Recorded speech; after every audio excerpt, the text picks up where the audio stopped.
मेरा बस बोलना यही है कि जो लोग टायर 3 या उससे नीचे वाले कॉलेज से हैं, तो मैं आपको एक चीज़ ज़रूर बता देता हूँ कि फर्स्ट गो में आपको कोई बड़ी कंपनी नहीं लेगी। ये मैं आपको बता रहा हूँ। आपको पहले अपने आप को प्रूव करना पड़ेगा, चाहे आप स्टार्टअप से स्टार्ट करो या किसी मिड लेवल कंपनी से स्टार्ट करो, लेकिन आपको स्टार्ट करना पड़ेगा। Hey hi everyone, my name is Gagan Gautam and currently I am working in EY as a senior consultant and previously I was working in HCL। तो आज की इस वीडियो में बेसिकली मैं बात करने वाला हूँ कि कैसे मैंने अपनी जर्नी स्टार्ट करी। मैं आपको थोड़ा सा अपने बारे में बताना चाहूँगा। मैं एक टायर 3 कॉलेज या उससे नीचे भी आप मान सकते हो, वहाँ से मैंने अपनी ग्रेजुएशन और पोस्ट ग्रेजुएशन की है। उसके बाद मैंने कैसे अपना रोड मैप बनाया और कैसे आज मैं एक बिग 4 ऑर्गेनाइजेशन के अंदर वर्क कर रहा हूँ। तो आज उस सब चीज़ के बारे में बात करने वाला हूँ और मैं आपको बताऊँगा अपनी स्टोरी। शायद ये स्टोरी उन लोगों के लिए काफ़ी हेल्पफुल रहेगी जो लोग आज भी टायर 3 कॉलेज के नीचे से अपनी ग्रेजुएशन या पोस्ट ग्रेजुएशन कर रहे हैं और उनका भी ड्रीम है कि वो एक अच्छी कंपनी में काम करें, एक अच्छे पैकेज पे वो काम करें। तो आज वो सब चीज़ मैं इस वीडियो के अंदर आप लोगों को बताने वाला हूँ। तो सबसे पहले बात करते हैं कि मेरी जर्नी स्टार्ट कैसे हुई थी। और सब लोगों की जर्नी वहीं से स्टार्ट होती है जब हम 12th कर लेते हैं। उसके बाद हम कोई भी ग्रेजुएशन कोर्स या तो हम बीटेक करते हैं या फिर बीसीए या फिर बीसी के बाद एमसीए। अब मैं आपको बता दूं ना, दो फेज़ होते हैं लाइफ के। सबसे पहली होता है जो हमारा कॉलेज टाइम होता है और दूसरा होता है जब हम कॉलेज के बाहर निकलते हैं, जब हम जॉब वगैरह ढूंढते हैं अगर आपका प्लेसमेंट नहीं हुआ है। तो मैं उन्हीं बच्चों में से था जिसका कॉलेज में प्लेसमेंट नहीं हुआ था, क्योंकि मेरा कॉलेज एक टायर 3 कॉलेज था, तो इतना प्लेसमेंट वहाँ से नहीं हुआ था। ड्यूरिंग दिस बीसीए मैंने क्या चीज़ फेस करी। बीसीए में मेरे साथ 120 बच्चे के आसपास थे, लेकिन किसी का बैकग्राउंड कॉमर्स का था, किसी का पीसीएम का, या फिर कुछ बच्चे आर्ट साइड के भी थे। मैं ऐसा नहीं बोलूँगा कि कॉमर्स और आर्ट साइड वाले जो बच्चे होते हैं वो सीएस में नहीं आ सकते, कंप्यूटर साइंस में नहीं आ सकते, ऐसा नहीं बोलता हूँ। लेकिन उस टाइम जो रेशो था वो काफ़ी ज़्यादा था और मैंने जो मेरे 12th में था वो मेरे पास पीसीएम था। तो मैंने एक चीज़ वहाँ पर देखी कि जब मेरा फर्स्ट सेमेस्टर था तो फर्स्ट सेमेस्टर में सी लैंग्वेज नहीं थी, सेकंड सेमेस्टर में सी लैंग्वेज आई थी। तो मेरे ना माइंडसेट पहले से क्लियर था कि मैं बीसीए करके मुझे ना कोडिंग लाइन में जाना है। उस टाइम मुझे ये नहीं पता था कि मुझे डॉट नेट करना है, मुझे पीएचपी करना है, मुझे जावा करना है, कुछ नहीं पता था। बस मुझे ये था कि मुझे जाना है और मुझे जाके सॉफ्टवेयर डेवलप करने हैं। इस तरह का कुछ माइंडसेट मेरा बना हुआ था। बट जैसे ही सेकंड सेमेस्टर में सी आई तब मैंने सी के ऊपर, मुझे काफ़ी अच्छा लगता था सी के ऊपर काम करना। तो हमने स्टार्ट किया था कि ऐड टू नंबर्स, पहले स्टैटिक प्रोग्राम्स बनाए, फिर डायनेमिक कंसोल के थ्रू 2 नंबर डाल के इस तरह के प्रोग्राम्स बनाने मुझे काफ़ी अच्छा लगता था। और मेरे साथ क्या होता था कि मैं मोस्टली टाइम ना अपना लैब में रहता था। लेकिन सेकंड सेमेस्टर के बाद भी ऐसा हो गया कि मेरे जो एग्ज़ाम जो सेमेस्टर में जो मेरी परसेंटेज थी वो काफ़ी कम थी, लेकिन सी में मेरे अच्छे खासे मार्क्स थे। बट मैं सेटिस्फाई था कि यार, क्योंकि मेरा जो मेन गोल था वो था कि मुझे कोडिंग पे अपनी कमांड बनानी है। तो मैंने जो और भी सब्जेक्ट थे उतना मैंने कुछ फोकस नहीं किया। मेरा मेजरली जो फोकस रहता था सी के ऊपर रहता था। तो मैंने सी पे, बीसीए में मैंने सी ही सीखी। लास्ट ईयर में एक प्रोजेक्ट वगैरह बनाना था, उस पर ही मैं आने वाला हूँ। अब मेरे साथ एक बहुत बड़ा चैलेंज हो गया था कि कॉलेज, अगर टायर 3 कॉलेज था तो इतनी अच्छी कुछ फैकल्टी नहीं थी जो वो नॉर्मल प्रोग्राम बनाए थे, लेकिन मुझे कुछ और एडवांस उससे सीखना था। तो मैंने एक दो ट्रेनिंग जो इंस्टीट्यूट होते हैं वहाँ जाके मैंने ज्वाइन किया, और वो भी उनकी भी सेम कहानी थी कि वो एक उनके पास पेपर होता था, उसमें से वो जो प्रोग्राम्स थे वो बना के बोलते थे कि you are done with this training. But मुझे कहीं ना कहीं ऐसा लग रहा था कि यार ये ना, मतलब टाइम पास हो रहा है, ये जो चीज़ मुझे सीखनी है। क्योंकि सी और उप्स कॉन्सेप्ट एक ऐसे है ना, अगर आपको 10 इयर्स का भी एक्सपीरियंस हो गया ना, तब भी आप उसके लिए नए हो। आपको उसमें इतना कुछ है कि आप हमेशा, मतलब उसमें कुछ ना कुछ नया सीख सकते हो।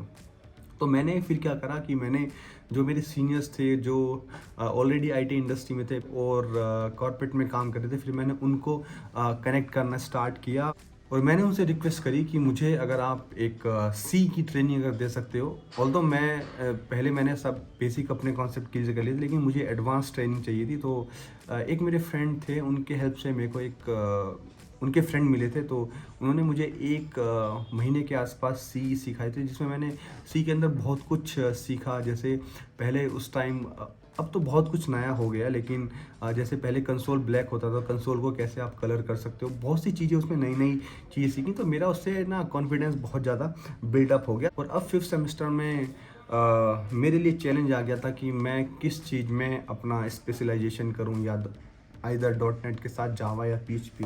तो वहाँ से भी मुझे कहीं गाइडेंस नहीं मिल रही थी। फिर मैंने, क्योंकि ऑलरेडी बीसीए में जो हमारा जो प्रोजेक्ट हमें बनाना था वो विजुअल बेसिक पे बनाना था, तो विजुअल बेसिक पे मैंने एक छोटा मोटा प्रोजेक्ट बना के, ऑल्दो जो और बच्चे थे उन्होंने वो जो प्रोजेक्ट परचेस करके वो उन्होंने कर दिया, लेकिन मैंने एक छोटी सी एप्लीकेशन बनाई थी जिसमें रजिस्ट्रेशन फॉर्म था और एक डेटा वगैरह हमें टेबल वगैरह पे दिखाना था। तो वो सब चीज़ मैंने खुद से विजुअल बेस से बनाई और वही मैंने अपनी प्रेजेंटेशन में दिखाया।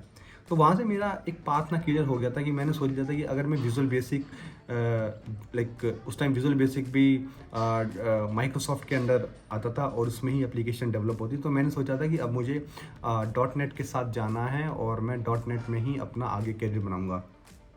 तो जब मैंने बीसीए मेरा पास आउट हो गया, मेरा लास्ट सेमेस्टर हो गया, तो फिर मैंने जो ट्रेनिंग इंस्टीट्यूट्स हैं जैसे एनआईटी हो गया, उस टाइम मेरा कोई बजट भी उतना खास नहीं था, तो मैंने इंस्टॉलमेंट में एनआईटी से अपना जो कोर्स था डॉट नेट का वो कोर्स किया। वो 3 से 4 मंथ के आसपास था। तो वहाँ पे मैं काफ़ी अच्छी चीज़ सीखी। मैंने एप्लीकेशंस कैसे बनाते हैं डॉट नेट में, उस टाइम ASP डॉट नेट पे हम लोग काम कर रहे थे। ASP डॉट नेट में हम कैसे एप्लीकेशन बनाते हैं, एप्लीकेशन को डेटाबेस से कैसे कनेक्ट करते हैं, डेटाबेस हमें क्यों नीड है। तो ये सब चीज़ें मैंने उस डिप्लोमा के अंदर मैंने सीखी। तो वहाँ से मेरा पाथ काफ़ी और कॉन्फिडेंस ही मेरा काफ़ी बूस्ट हो चुका था। उसके बाद जैसे कि मैंने आपको बताया कि कॉलेज प्लेसमेंट मेरा हुआ नहीं था, और इवन कॉलेज में से बहुत से कम बच्चों का प्लेसमेंट हुआ था, जो भी जैसे किसी का बीसीए के बाद किसी बैक एंड जॉब में या किसी बीपीओ में हो गए, इस तरह के प्लेसमेंट हो गए थे। लेकिन मुझे वो प्लेसमेंट का कोई फ़ायदा नहीं लगा, क्योंकि मुझे उस लाइन में जाना नहीं था। अब सबसे बड़ा चैलेंज ये आ गया था कि अब डिप्लोमा करने के बाद अब मार्केट में कैसे जॉब ढूंढी जाए, क्योंकि मैं फ्रेशर था। मेरे कोई ऐसे रेफरेंस नहीं थे। तो मैंने Naukri.com पे अपना रिज्यूम बनाया, और उस टाइम शाइन जॉब और टाइम्स ऑफ जॉब ये सब कुछ पोर्टल चलते थे, तो मैं वहाँ से अपनी प्रोफाइल बनानी स्टार्ट करी। और उस टाइम काफ़ी एक्सपीरियंस मेरा काफ़ी ख़राब था, क्योंकि उस टाइम जो कंसल्टेंसी कॉल आते थे वो बोलते थे कि आपको 50,000 पहले पे करना पड़ेगा, हम आपको 6 महीने की ट्रेनिंग देंगे, फिर उसके बाद आप स्टाइपेंड। तो मतलब वो सब फ्रॉड चल रहा था। तो उस सब चीज़ें मैं जाना नहीं चाहता। मुझे एक ऐसी अपॉर्चुनिटी की ज़रूरत थी जो ऑथेंटिकेट हो। तो एक छोटी सी कंपनी थी नोएडा में ही, वहाँ से मुझे कॉल आया और मैं इंटरव्यू के लिए गया।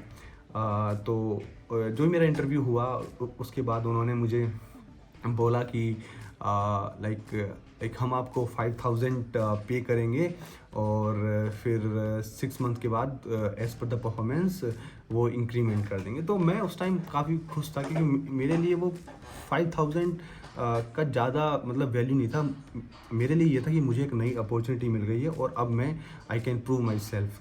तो उस कंपनी में वो स्टार्टअप ऑर्गेनाइजेशन थी, और उसमें मैंने अप्रॉक्स 2.5 ईयर के आसपास काम किया।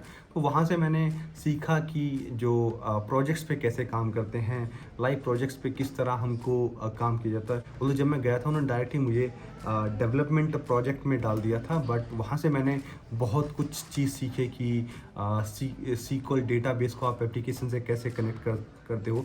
ऑलरेडी मुझे ये सब आता है, लेकिन लाइव प्रोजेक्ट पे आप कैसे काम करते हो। तो ये सब चीज़ मैंने उस 2.5 ईयर टेन्योर के अंदर बहुत सी चीज़ें सीखी, जिसमें मैंने उस टाइम एंगुलर.js आया था, तो एंगुलर.js पे मैंने काम किया।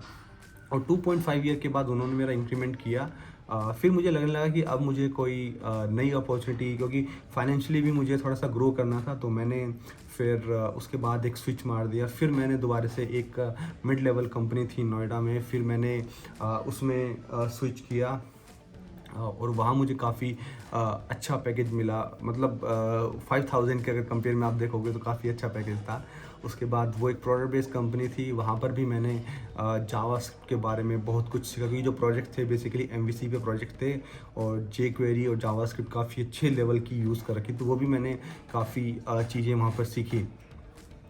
उसके बाद मुझे लग रहा था कि जब मैंने वहाँ 1.5 ईयर काम कर लिया, मुझे लग रहा था कि अब एक ऐसी कंपनी मुझे चाहिए, ब्रांड वैल्यू चाहिए। उसके बाद फिर मैंने एक बार HCL में वॉकिंग इंटरव्यूज़ थे, तो HCL में मैंने वॉकिंग इंटरव्यूज़ दिए, और एक बार तो मैं फ़ेल हो गया था, मेरा सिलेक्शन नहीं हुआ था। लेकिन उसके बाद मैं फिर 3-4 महीने बाद गया था, तो मेरा HCL के अंदर सिलेक्शन हो गया। और वहाँ पे भी मैंने काफ़ी अच्छा परफॉर्मेंस रहा, लेकिन प्रोजेक्ट्स तो उस लेवल के थे नहीं, लेकिन काफ़ी अच्छा वहाँ पर मेरा एक्सपीरियंस रहा। मैंने देखा कि बड़ी एमएनसी में कैसे काम करते हैं, कैसे वो प्रोसेस को फॉलो करते हैं, ये सब चीज़ें थी। और उसके बाद फिर मैंने कोविड में डेटा स्ट्रक्चर पढ़ के और बहुत सारी प्रिपरेशन करके मैंने फिर दोबारा से, जब मैंने एचसीएल में 2 इयर्स के आसपास काम करने के बाद, फिर मैंने सोचा कि अब मुझे स्विच करना चाहिए और कोई अच्छी कंपनी मेरे को पकड़नी है। तब जाके मैंने कोविड में स्विच किया। मेरे पास काफ़ी ऑफ़र लेटर थे, लेकिन मैंने फिर ईवाई को जॉइन किया।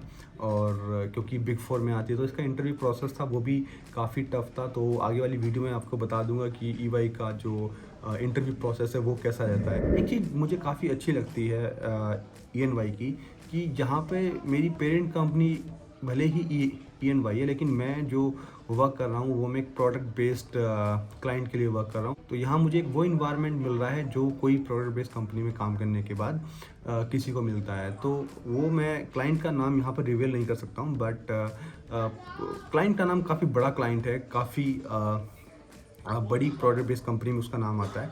तो उसके साथ मैं पिछले 2 ईयर्स से वर्क कर रहा हूँ ईएनवाई के अंदर। तो मैंने काफ़ी नई चीज़ें यहाँ पर सीखी हैं।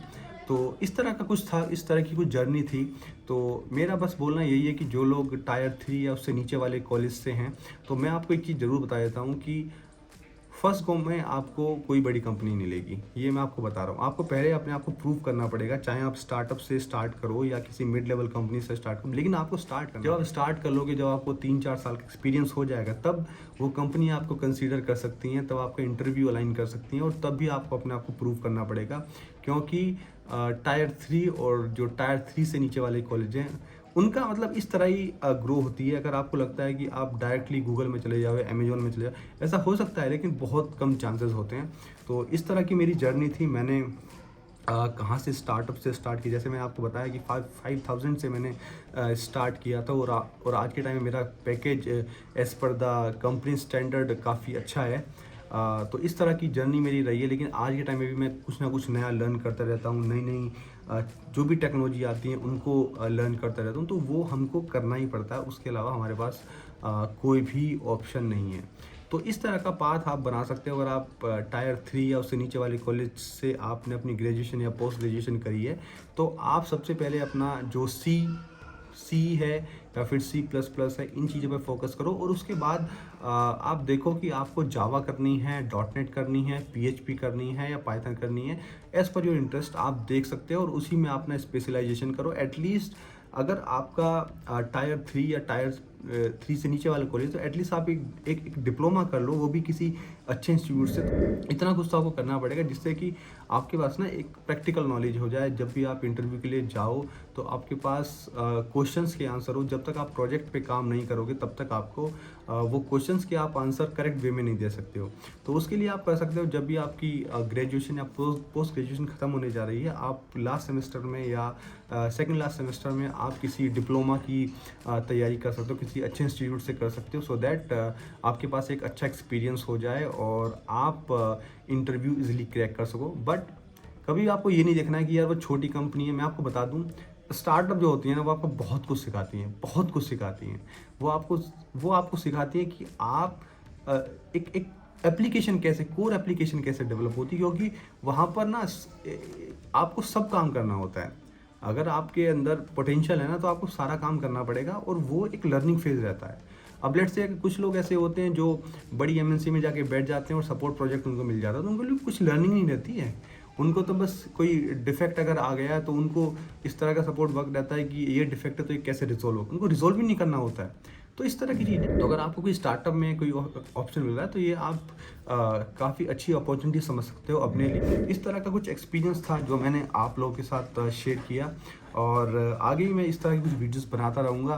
तो अगर आपको उस तरह की वीडियोस अगर आपको देखना पसंद है, तो आप इस चैनल को सब्सक्राइब कर सकते हो, जिससे कि चैनल को ग्रोथ मिले और हम अच्छा कंटेंट आप लोगों के लिए लेके आ सकें। वीडियो देखने के लिए थैंक यू सो मच।